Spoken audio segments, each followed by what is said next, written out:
اللہ تعالیٰ کے پیارے پیغمبر جناب حضرت ابراہیم علیہ السلام نے جو قربانی پیش کی، جو آپ کا جذبہ ایثار تھا کہ بیٹے کی گردن پر چھری رکھ دی، مگر اللہ تعالیٰ نے کیا کیا؟ دمبا بھیج دیا، جنت سے دمبا آ گیا۔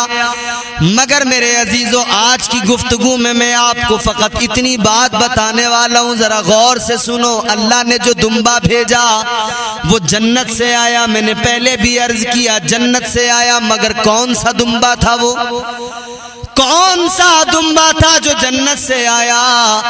اور پھر جو اس کو ذبح کیا گیا تو اس کے گوشت کا کیا ہوا؟ اس کے گوشت کا کیا کیا گیا؟ آج میں آپ کی خدمت میں یہ بات عرض کرنا چاہتا ہوں، حضرت ابراہیم علیہ السلام کی قربانی کے تعلق سے بڑی باتیں سنی ہیں، مگر اس کو بھی توجہ سے سنو، اور اس کو سننے کے لیے، سمجھنے کے لیے ذرا شروع سے سمجھنا پڑے گا۔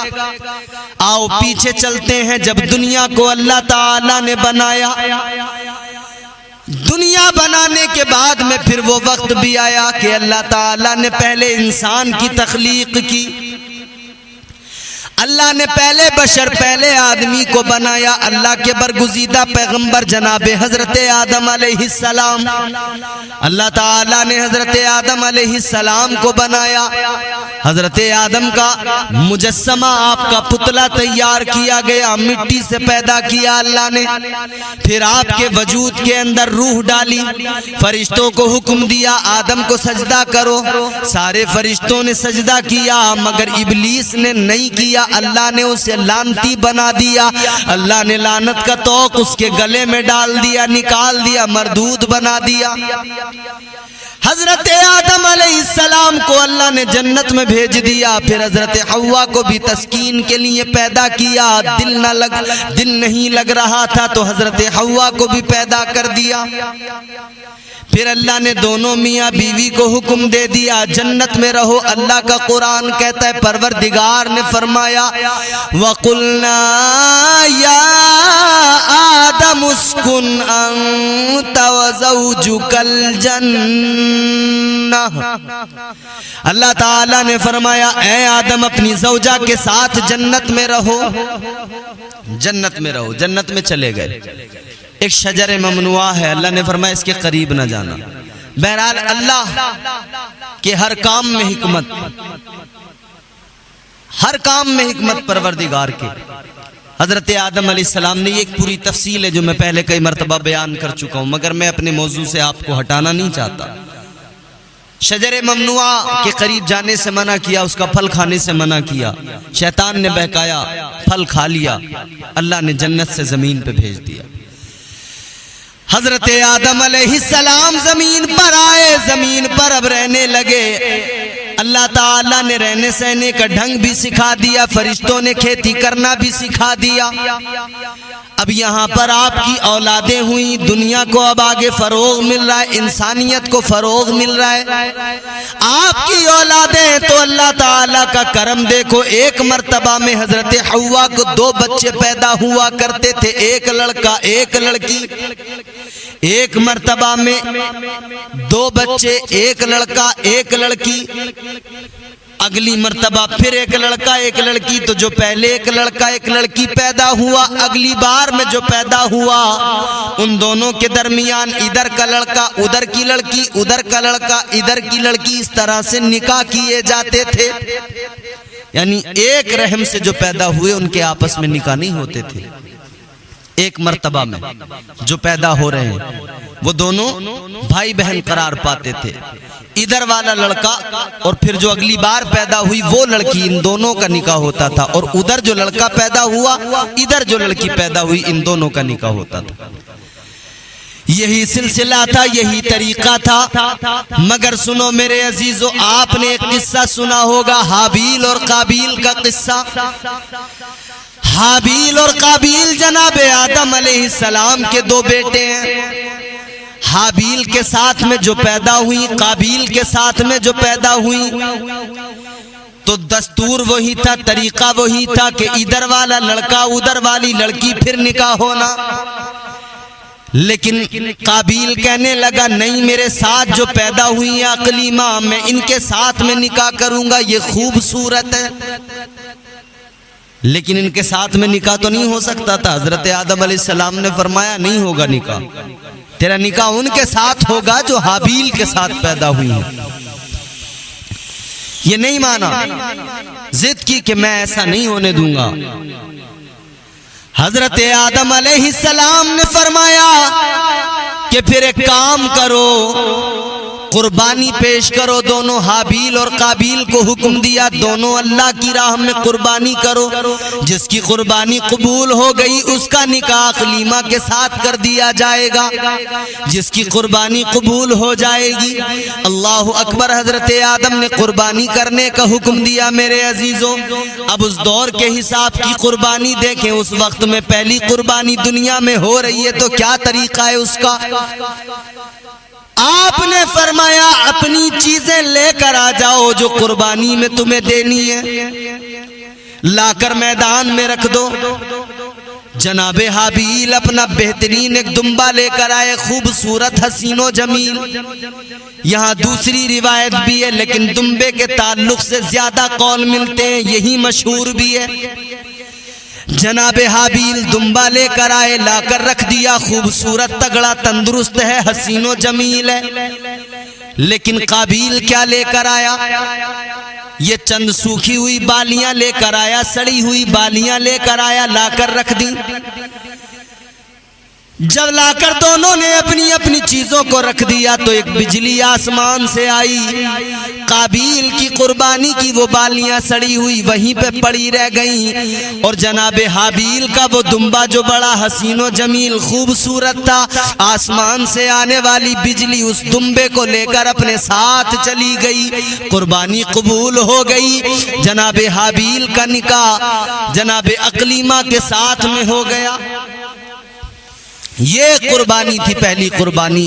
اب یہاں پر جناب حابیل جو دمبا لے کر آئے تھے جس کو قربان کیا تھا، یہ وہی دمبا تھا۔ اللہ تعالیٰ نے اس دمبے کو جو آسمان سے بجلی آئی تھی اٹھا کر لے گئی تھی، اللہ نے اس کو جنت میں رکھ دیا تھا۔ اللہ تعالیٰ نے اسی دمبے کو پھر حضرت ابراہیم نے جب بیٹے کی گردن پہ چھری رکھی تھی تو جبریل کے ذریعے اسی دمبے کو بھیجا گیا۔ بلبل سدرا، طائر سدرا اسی دمبے کو لے کر آ گئے، یہی دمبا پھر ذبح کیا گیا، اسی دمبے کو ذبح کیا گیا۔ حضرت اسماعیل کو ہٹا کر اسی دمبے کو فدیے کے طور پر ذبح کیا گیا۔ اے لوگو، یہ وہی دمبا ہے، مگر سنو پھر اس کے گوشت کا کیا ہوا؟ تو روایت میں آتا ہے کہ دمبے کو ذبح جب کر دیا، حضرت ابراہیم نے جب پٹی آنکھوں سے ہٹائی، دیکھا بیٹا ادھر ہے، ادھر دمبا ذبح ہوا ہے۔ تو حضرت ابراہیم نے اس کا سر لیا، سر لے کر چلے گئے، اس کا گوشت وہیں پر پڑے رہنے دیا۔ روایت میں آتا ہے کہ اس گوشت کو جنگل کے درندوں نے کھا لیا۔ وہ دمبا آیا تھا اور اس کے گوشت کو جنگل کے درندوں نے کھا لیا تھا۔ میرے عزیزو غور کریں، آج ہم قربانیاں کر رہے ہیں، قربانی سنت ابراہیمی ہے۔ میرے حضور نے فرمایا، جب حضور سے عرض کیا گیا حضور یہ جو قربانی ہے کیا ہے اس کی حقیقت، میرے آقا نے فرمایا یہ قربانی حضرت ابراہیم علیہ السلام کی سنت ہے۔ اور فرمایا جب صحابہ نے عرض کیا کہ حضور اس کے بدلے ثواب کیا ملتا ہے، حضور نے فرمایا ہر بال کے بدلے ایک نیکی اللہ تعالیٰ عطا فرماتا ہے۔ اے لوگو، اللہ تعالیٰ کے نام پر قربانی کرنے والوں، ادھر جناب حابیل جب دمبا لے کر آئے قربان کرنے کے لیے، قربانی دینے کے لیے، تو خوبصورت، حسین و جمیل، موٹا تازہ فربا لے کر آئے۔ مگر آج ہم قربانیاں کیا کرتے پتلے دبلے لاغر کمزور جانور تلاش کرتے ہیں، اچھا جانور لایا کریں۔ اور میں اس پر کئی باتیں بیان کر چکا ہوں، اب میں ایک اور ضروری بات بیان کرتا ہوں قربانی کے تعلق سے، اس کو بھی آپ توجہ سے سن لیں۔ اگر زندگی میں پہلی بار کوئی شخص قربانی کر رہا ہے تو اب اس صورت میں وہ قربانی کس کے نام سے کرے؟ بعض لوگوں کا خیال ہے کہ جو زندگی کی پہلی قربانی ہے وہ حضور کے نام سے کریں، پھر اس کے بعد میں اپنے نام سے کریں، پھر اس کے بعد میں اوروں کے نام سے. اور ہمارے یہاں جو لوگ نہیں جانتے وہ ایسا بھی کرتے ہیں کہ گھر کے تمام افراد کے نام سے ایک ایک سال قربانی کرتے چلے جاتے ہیں. ایسا نہیں کیا جائے. اللہ تعالیٰ نے جس کو صاحب نصاب مالک نصاب بنایا، یعنی وہ انسان جو صدقہ فطر ادا کیا کرتا ہے، اس پر قربانی واجب ہے. اور جس پر قربانی واجب ہے اسے چاہیے کہ اپنے نام سے قربانی کرے. اور اللہ نے اور بھی مزید نوازہ توفیق دی ہے تو پھر اسے چاہیے کہ وہ حضور کے نام سے بھی قربانی کرے. لیکن اس پر واجب ہے تو پہلے اس کو ادا کرے. اللہ نے نوازہ توفیق دی ہے تو پھر حضور کے نام سے بھی کرے، اپنے مرحومین کے نام سے بھی کرے. جس پر قربانی واجب ہو اس کو قربانی کرنا ضروری ہے. جس پر قربانی واجب ہے وہ قربانی اگر نہیں کرے گا تو گویا اس نے سنت ابراہیمی کو ترک کر دیا. واجب تھی مگر نہیں کیا، اللہ تعالیٰ اس سے ناراض ہوتا ہے. تو جس پر واجب ہے ہر حال میں کریں. پیسے نہیں ہیں لیکن مالک نصاب میں مال ہے اتنا، تو کسی مال کو کسی چیز کو بیچ دیں پھر قربانی کریں. نہیں بیچ رہے ہیں تو کسی سے قرض لے کر قربانی کریں، پھر جب پیسہ آ جائے تو اس کا قرض لوٹا دیں، اس کا قرض چکا دیں. لیکن قربانی بہرحال کرنی ہوگی، کوئی بچنے کی صورت کوئی گنجائش نہیں ہے. کیا ہے قربانی؟ کیا ہوتا ہے مقصد قربانی؟ تاجدار مدینہ امام الانبیاء والی کونین کی بارگاہ میں صحابہ نے عرض کیا، یا رسول اللہ ارشاد فرمائے قربانی کیا ہے؟ تاجدار مدینہ نے فرمایا، والی کائنات نے فرمایا، اے میرے صحابہ قربانی کی حقیقت یہ ہے. میرے آقا نے فرمایا تمہارے باپ حضرت ابراہیم کی سنت ہے قربانی. حضرت ابراہیم علیہ السلام کی سنت، حضور نے اس کی اہمیت بیان فرمائی. تاجدار مدینہ نے فرمایا یہ تمہارے باپ ابراہیم علیہ السلام کی سنت ہے. عرض کیا گیا، صحابہ نے عرض کیا یا رسول اللہ اس قربانی سے ہمیں کیا ثواب ملے گا؟ میرے مصطفیٰ کریم نے فرمایا اس کا ثواب یہ کہ ہر بال کے بدلے ایک نیکی ملے گی. جو جانور تم ذبح کر رہے ہو اس کے جسم پر جتنے بال ہیں ہر بال کے بدلے اللہ تعالیٰ ایک نیکی عطا فرماتا ہے. خوش ہو جائیں وہ لوگ جو قربانی کیا کرتے ہیں. اپنے مقدروں پہ ناز کریں. کچھ لوگ ایسے ہیں جو جان چھڑاتے ہیں، ہیلے بہانے تلاش کرتے ہیں، حساب نہیں ہے، موقع نہیں ہے. یاد رکھنا میرے عزیزو یہ قربانی میرے مصطفیٰ کریم فرماتے ہیں قربانی کرنا سنت ابراہیمی ہے.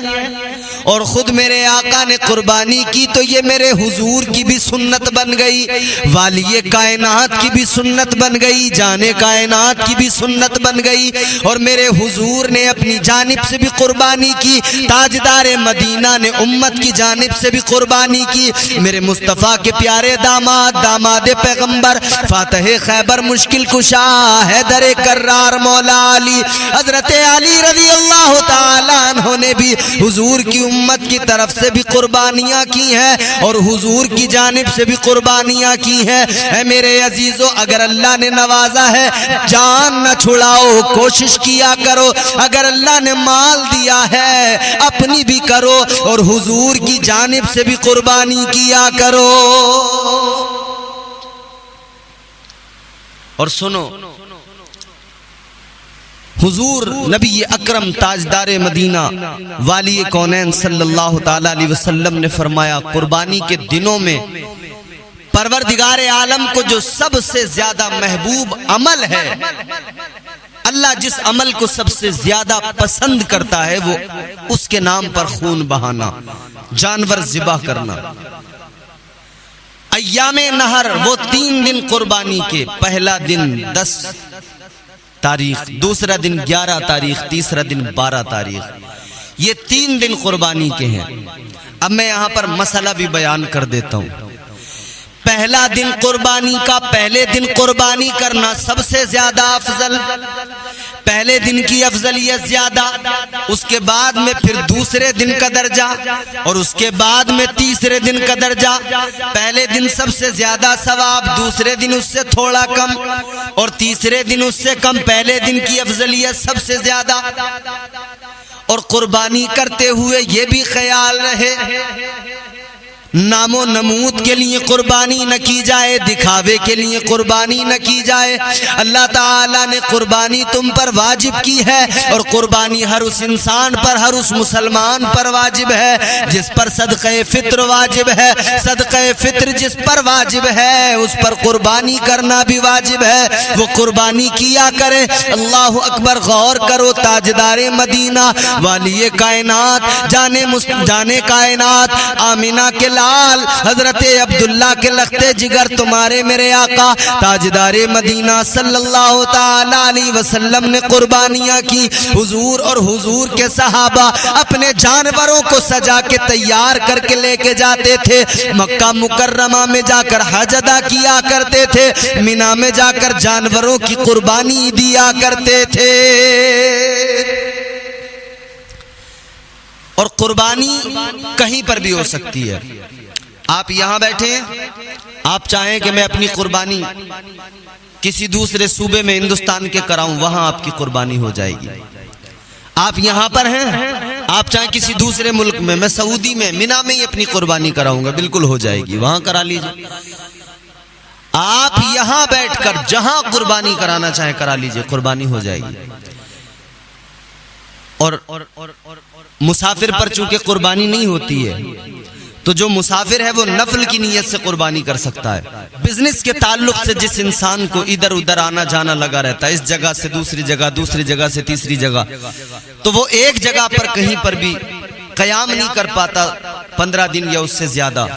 ایسی صورت میں اس شخص کو مسافر کہا جائے گا. یعنی کوئی شخص اپنے گھر سے نکلے تقریباً 92 کلومیٹر وہ گھر سے نکل گیا، اب اس کے بعد میں وہ شخص اس جگہ پر 2 دن 4 دن قیام کر رہا ہے، تب وہ مسافر ہے. ہاں اگر 15 دن سے زیادہ اس کے رکنے کی نیت ہے تب پھر وہ مسافر نہیں، مقیم بن جائے گا. عرض یہ کر رہا ہوں، کوئی شخص گیا کہیں پردیس کمانے کے لیے، وہاں پر وہ 1 سال 2 سال، مہینہ 1.5 مہینہ 2 مہینہ رہ رہا ہے. اب وہ فکر مند ہے کہ میں رہتا تو یہاں ہوں، قربانی کہاں کروں، یہاں کروں یا اپنے گھر کروں. تو یاد رہے میرے عزیزوں، میں نے ابھی عرض کیا قربانی کہیں پر بھی کی جا سکتی ہے. کوئی آدمی سعودی میں رہتا ہو، وہاں پر کام کرتا ہو، کمانے گیا ہو، کوئی برطانیہ میں رہتا ہو، کوئی امریکہ میں رہتا ہو، کوئی کویت میں رہتا ہو، کوئی مسقط عمان میں رہتا ہو، کوئی دبئی میں رہتا ہو، جہاں بھی رہتا ہو وہ وہاں پر مقیم ہے. اس پر اگر قربانی واجب ہے تو جہاں چاہے قربانی کر لے، وہاں کرنا چاہے وہاں کر لے، اور اپنے گھر پہ یعنی جہاں اس کا وطن ہے وہاں پہ کرنا چاہے وہاں پر قربانی کر لے، وہاں پر بھی ہو جائے گی. اے میرے عزیزو، قربانی بہرحال ضرور کی جائے، اس لیے کہ اس قربانی کی اہمیت کو سمجھنے کے لیے اتنا کافی ہو جاتا ہے کہ آج میں اور آپ تو جانور ذبح کر رہے ہیں، اللہ کے پیغمبر نے تو اپنے بیٹے کی گردن پہ چھری رکھ دی تھی. اچھا غور تو کریں، ہم بہت سچے پکے مسلمان ہیں نا، میاں قربانیوں میں تو ہیلے تلاش کرتے ہیں. بالفرض ایک لمحے کے لیے ذرا سا خیال کریں، اگر اللہ تعالیٰ حکم دے دیتا کہ اپنے بیٹوں کی قربانی کرو، کس میں ہمت ہوتی؟ کون یہ عزم رکھتا تھا؟ یہ عزم یہ ہمت تو صرف اللہ کے پیغمبر میں تھی. یہ عزم یہ ہمت یہ حوصلہ اور رب کی رضا کے لیے اپنے بچے کو قربان کرنے کا جذبہ صرف حضرت ابراہیم علیہ السلام میں تھا. اور پھر یہی جذبہ ہمیں آگے بھی دیکھنے کو ملتا ہے. یہی جذبہ دیکھنے کو ملتا ہے ہمیں کربلا کے میدان میں۔ اسلام کی بقا کے لیے، اسلام کے تحفظ کے لیے حضرت امام حسین، میرے آقا کے پیارے نواسے جناب حضرت امام حسین رضی اللہ تعالیٰ عنہ نے کربلا کے میدان میں اپنے 6 ماہ کے بیٹے علی اصغر کو بھی قربان کیا، جوان بیٹے علی اکبر کو بھی قربان کیا، اپنے بھائی کی نشانی قاسم کو بھی قربان کیا، بہن کے بچے اون و محمد بھی قربان ہو گئے۔ اسی کربلا کے میدان میں خود میرے مولا، خود میرے آقا امام حسین بھی شہید ہو گئے، جام شہادت نوش کر لیا، مگر اسلام پر آنچ نہ آنے دی۔ اسلام کی بقا کے لیے، اسلام کے تحفظ کے لیے میرے مولا امام حسین نے قربانی پیش کر دی۔ امام حسین نے سر مبارک کٹ گیا، نیزے پر چڑھ گیا، نیزے پہ چڑھ کے سر امام نے قرآن سنا دیا۔ پھر اسی لیے تو کہنے والے نے کہا، اسلام سرسوی کا شعر مجھے یاد آتا ہے، وہ کہتے ہیں لہو سے صبر کی شمع جلا رہے ہیں حسین، ستم کے منہ پہ تماچا لگا رہے ہیں حسین، یہ ان کی فتح مبین کا ثبوت روشن ہے، گلا کٹا کے بھی قرآن سنا رہے ہیں حسین۔ یہ جذبہ ادھر حضرت ابراہیم کا تھا کہ بیٹے کی گردن پہ چھری رکھ دی تھی، ادھر یہ جذبہ امام حسین کا تھا کہ اپنے بچوں کو قربان کر دیا، خود قربان ہو گئے۔ اللہ تعالیٰ نے قرآن مجید میں جو امتحانات کے تعلق سے فرمایا نا، اللہ نے فرمایا ہم تمہیں آزمائیں گے۔ پروردگار عالم فرماتا ہے قرآن مجید میں، وَلَنَبْلُوَنَّكُمْ بِشَيْءٍ مِّنَ الْخَوْفِ وَالْجُوعِ وَنَقْصٍ مِّنَ الْأَمْوَالِ وَالْأَنفُسِ وَالثَّمَرَاتِ وَبَشِّرِ الصَّابِرِينَ۔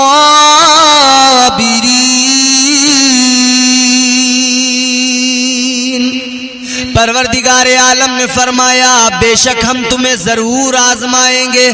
اللہ تعالیٰ کا قرآن کہتا ہے، رب فرماتا ہے ہم تمہیں ضرور آزمائیں گے، خوف سے، ڈر سے آزمائیں گے۔ اور دوسری آزمائش کیا ہوگی؟ فرمایا گیا کہ دوسری آزمائش یہ ہوگی کہ بھوک سے آزمایا جائے گا، فاقوں سے آزمایا جائے گا، ڈر سے آزمایا جائے گا، بھوک سے آزمایا جائے گا۔ پھر ایک آزمائش یہ ہوگی کہ جان کے اور مال کے نقصان سے آزمایا جائے گا، یہ تیسری آزمائش۔ پھر جان کے نقصان سے، جان کا نقصان ہوگا، جان پر بن پڑے گی، اس سے آزمایا جائے گا، چوتھی آزمائش۔ پانچویں آزمائش پھلوں کی کمی سے،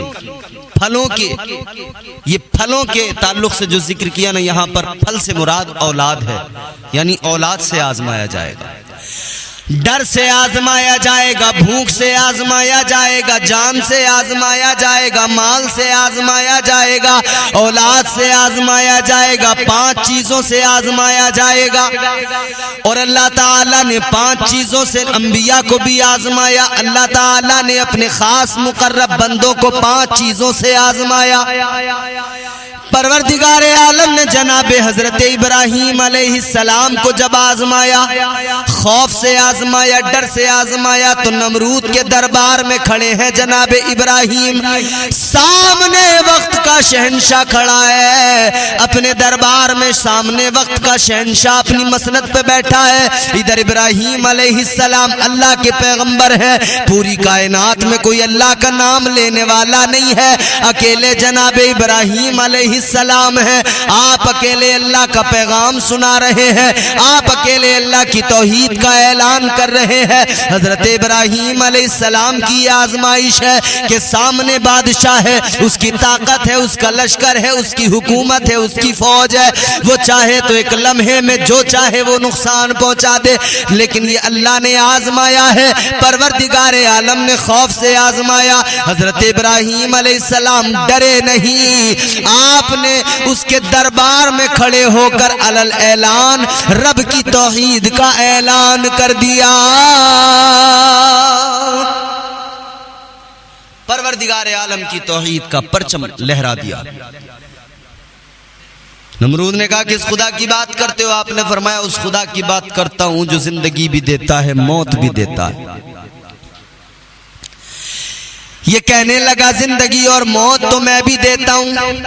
اس نے دو قیدی بلا لیے، ایک وہ جس کو سزا ہو چکی تھی، ایک وہ جس کو آزادی مل چکی تھی۔ اس نے جسے آزادی ملی تھی اسے موت کی سزا سنا دی، اور جس کو موت کی سزا ملی تھی اسے آزاد کر دیا۔ کہا دیکھو زندگی اور موت تو میں بھی دیا کرتا ہوں۔ یہ بے وقوف سمجھ رہا تھا کہ زندگی اور موت اس طرح سے دی جاتی ہے، جبکہ حضرت ابراہیم علیہ السلام کا جو مقصد تھا وہ یہ بتانا تھا کہ رب مردے کو زندہ کر دیتا ہے اور زندے کو مردہ کر دیتا ہے، اور رب جب بندے کا وجود ہی نہیں تھا تب اسی نے پیدا کیا، اسی نے بنایا۔ زندگی موت کا اختیار اس رب کے ہاتھ میں، اس رب کو اختیار ہے، اس پروردگار کے دست قدرت میں ہے۔ کیونکہ حضرت ابراہیم علیہ السلام تو یہ نظارہ آنکھوں سے دیکھ کر آئے تھے۔ اللہ کی بارگاہ میں حضرت ابراہیم علیہ السلام نے عرض کیا تھا مولا تو مردوں کو کیسے زندہ کرتا ہے؟ تو قیامت کے دن کیسے اٹھائے گا؟ کیسے میدان محشر میں جمع کرے گا؟ مردوں کو کیسے زندہ کرتا ہے؟ تو اللہ تعالیٰ نے فرمایا ابراہیم 5 پرندے پالو، 5 پرندے۔ اللہ نے 4 پرندے پالنے کا حکم دیا۔ 4 پرندے کون کون سے پرندے تھے؟ اس میں مور تھا، اس میں مرغا تھا، اس میں کبوتر تھا، اور ایک اس میں کوا تھا۔ 4 پرندے حضرت ابراہیم علیہ السلام نے پالے۔ جب وہ انہیں کھلایا پلایا پرورش کی بڑے ہو گئے تو اللہ تعالیٰ نے فرمایا ابراہیم اب ان 4 کو ذبح کر دو۔ حضرت ابراہیم علیہ السلام نے 4 پرندوں کو ذبح کر دیا۔ ذبح کرنے کے بعد میں ان کی بوٹی بوٹی بنا دی۔ اللہ نے فرمایا ان بوٹیوں کا قیمہ بنا دو۔ قیمہ بنا دیا گیا۔ اللہ تعالیٰ نے فرمایا اب اس قیمے کو لے جا کر الگ الگ پہاڑوں پہ تھوڑا تھوڑا رکھ دو، 4 جگہوں پہ رکھ دو۔ 4 کا مکس کر دیا گیا ہے، ملا دیا گیا ہے گوشت۔ 4 کا گوشت ملا کے برابر اس کو چھوٹا چھوٹا بوٹیوں میں قیمہ بنا کر مکس کر کے 4 پہاڑوں پہ الگ الگ جگہ پر 4 جگہوں پہ رکھ دیا گیا۔ پھر اللہ تعالیٰ نے فرمایا ابراہیم اب نام لے کر پکارو، اب نام لے کر پکارو۔ آپ نے جس پرندے کا نام لیا پکارا، آپ نے ان پرندوں کے نام پکارے، وہ گوشت سارا ہوا میں اڑنے لگا، وہ گوشت سارا ہوا میں اڑا، اور جس گوشت میں جس پرندے کا مکس ہوا تھا وہ وہیں سے نکل کے آیا۔ وہ چھوٹی چھوٹی بوٹیاں، چھوٹے چھوٹے گوشت کے ریزے نکل کے آئے، ایک ایک جگہ پر جمع ہونے لگے، گوشت کے لوتھڑے بننے لگے، لوتھڑے تیار ہو گئے۔ اس کے بعد میں پھر گوشت کے لوتھڑوں پہ بالوں پر لگ گئے۔ سر حضرت ابراہیم کے پاس رکھے ہوئے تھے، وہ سر ان میں جڑ گئے۔ اب وہ پرندے 4 کے 4 زندہ ہو گئے۔ پروردگار عالم نے فرمایا اے ابراہیم دیکھو آج ہماری قدرت کا نظارہ کر لو، ہم مردوں کو ایسے زندہ کرتے ہیں۔ اللہ نے فرمایا میں مردوں کو ایسے زندہ کرتا ہوں۔ پروردگار عالم نے مردہ زندہ کر کے، مردہ پرندے زندہ کر کے دکھائے تھے۔ حضرت ابراہیم علیہ السلام کا یہی مقصد تھا کہ تو نہیں سمجھے گا، میں نے اپنی آنکھوں سے وہ منظر دیکھا ہے، اللہ کیسے زندہ کرتا ہے اور کیسے مارتا ہے۔ اور میرے عزیزو غور کرو، اللہ تعالیٰ کی شان تو یہ وہ مارنے پہ آئے تو ایک لنگڑے مچھر سے نمرود جیسے طاقتور کو مروا دے، اور پروردگار بچانے پہ آئے تو مکڑی کے جالے سے حفاظت فرما دے۔ رب کی قدرت ہے۔ چہرہ قمر کابر سے کالا کرا دیا۔ یہ اشعار مجھے بہت پسند ہیں، شکیل بریلوی صاحب کے یہ اشعار ہیں اور میں اکثر ان کو پڑھتا ہوں۔ چہرہ قمر کابر سے کالا کرا دیا،